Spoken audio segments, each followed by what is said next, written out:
Nous sommes de retour sur le plateau d'Afrique Soir. Merci d'être resté avec nous. Bienvenue si vous venez de nous rejoindre. C'est l'heure de notre entretien culture. Changer la vie, c'est le titre emprunté au poète Arthur Rimbaud d'une exposition qui se tient depuis le 16 mai et jusqu'au 18 juin à l'atelier 21. Cette exposition réunit une quarantaine d'œuvres signées de 18 artistes marocains et exprime la façon dont ces artistes s'approprient les problématiques de leur temps. L'artiste peintre Fouad Belhamine fait partie des artistes exposés et il est avec nous ce soir pour nous parler de cet événement. Monsieur Belhamine, merci beaucoup d'être avec nous. Merci à vous. Alors, je le disais, le titre de cette exposition, c'est « Changer la vie ». Est-ce que vous pouvez nous dire un mot de ce thème et pourquoi vous avez choisi de vous engager sur ce thème? Le thème en soi, bon, c'est la galerie. On sait que chaque année, chaque fin d'année, cette galerie se singularise par l'organisation d'une exposition à thématique. Effectivement, c'est une rencontre annuelle. Voilà. Une des expos qui avait le plus réussi, je crois que c'était sur le drapeau marocain, il y a 1 an ou 2 ans de ça. Et à chaque fois, ce sont des expos collectives. Ce sont des expositions collectives pour un petit peu donner un aperçu de comment chaque artiste puisse aborder un sujet, enfin à sa manière, par rapport à son écriture personnelle, l'écriture plastique. Cette année, c'est quelque part, l'artiste et l'engagement quelque part. L'artiste et son environnement, l'artiste et son entourage, l'artiste et sa culture. Tout ça, c'est une chose, je dirais, qui a toujours intéressé l'artiste depuis tout le temps. C'est une vaste question philosophique, changer la vie. Tout à fait. Est-ce que l'artiste est réellement un témoin de son temps? Est-ce qu'on peut être témoin de son temps? Est-ce qu'on peut refléter son temps? Est-ce qu'on peut aussi répondre à une commande? La commande, à savoir une commande par rapport à une thématique, à un sujet déterminé. L'histoire de l'art, on la connaît, elle est truffée elle est pleine de tableaux qui ont illustré quelque part cette thématique, à savoir l'engagement de l'artiste. Et on sait que parmi les premiers engagements de l'artiste, ne serait-ce que depuis la Renaissance, c'est l'artiste et la religion. Tous les peintres qui ont travaillé sur la thématique chrétienne, à savoir descente de la croix ou adoration des mages ou crucifixion, et tout ça, ce sont des thèmes sur lesquels les artistes se sont engagés. Mais nous connaissons dans l'histoire de l'art quelques œuvres qui étaient beaucoup plus fortes et qui sont restées. La liberté guidant le peuple. La liberté guidant le peuple, par exemple, de Delacroix, très très importante à la Révolution française. Nous avons aussi Goya, Aldos et Tres de Mayo, qui est une œuvre aussi très très importante. Il y a Guernica de Picasso. La Guernica de Picasso, dans la modernité. Nous connaissons la Guernica et nous connaissons aussi le dessin, le pigeon qui est devenu le symbole quelque part, symbole de la liberté.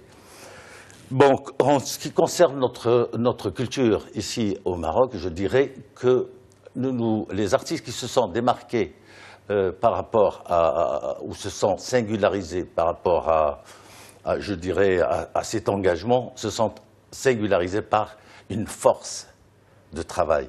Un travail comme celui de Rarbaoui, la première génération, ou de celui de Khalid Belkaya, celui de Charqaoui, tout ça, cette œuvre, si elle est restée aussi forte, c'est parce que justement elle a pu atteindre cet objectif.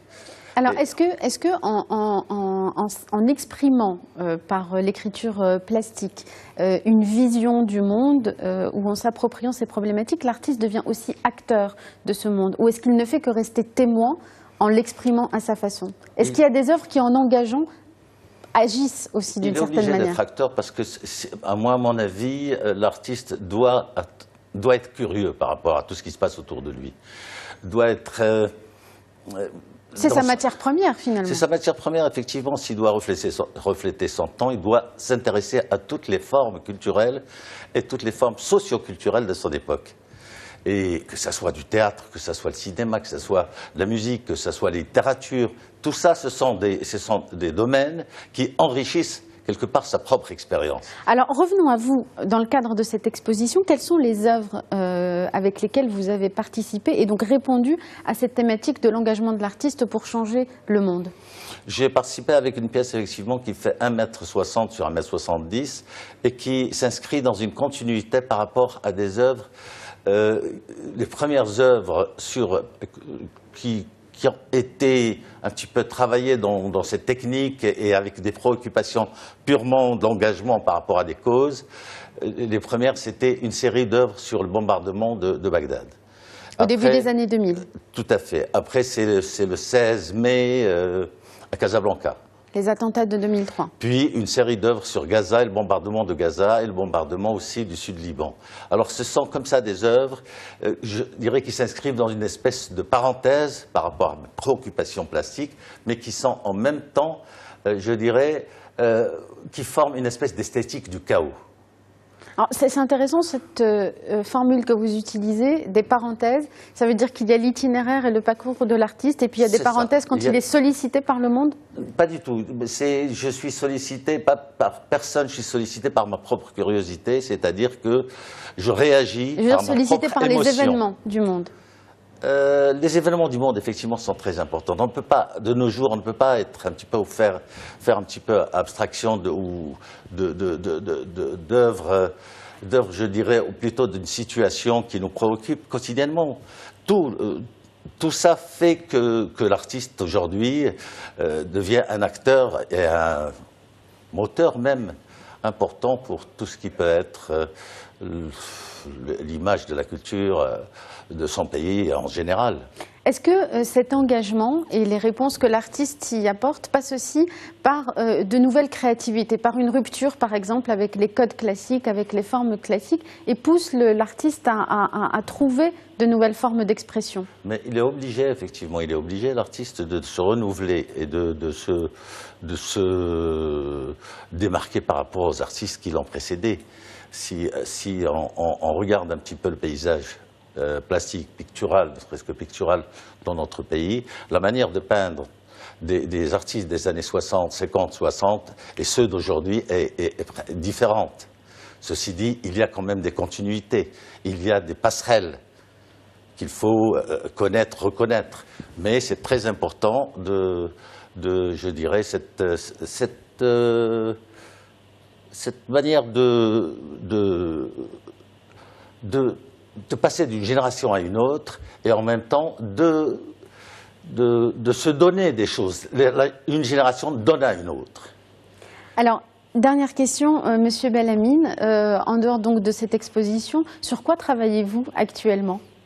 Je vous dirai un thème sur lequel je travaille sur la rupture. Ah ben, vous rejoignez la question que je venais de vous poser. La rupture comme thème de votre travail?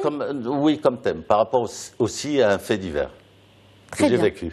Très bien. Eh bien, on attend avec impatience vos futures créations. Merci beaucoup, Monsieur Belhamine, d'avoir été avec nous. Je rappelle donc que vos œuvres sont exposées dans le cadre de cette exposition collective Changer la vie, qui se tient jusqu'au 18 juin à l'atelier 21. Merci beaucoup. Merci à vous. Merci à vous tous de nous avoir suivis. Restez sur Médien TV dans un instant, la suite des programmes. Je vous souhaite une excellente soirée à toutes et à tous et on se retrouve demain avec toute l'équipe à 16 h pour un nouvel Afrique Soir.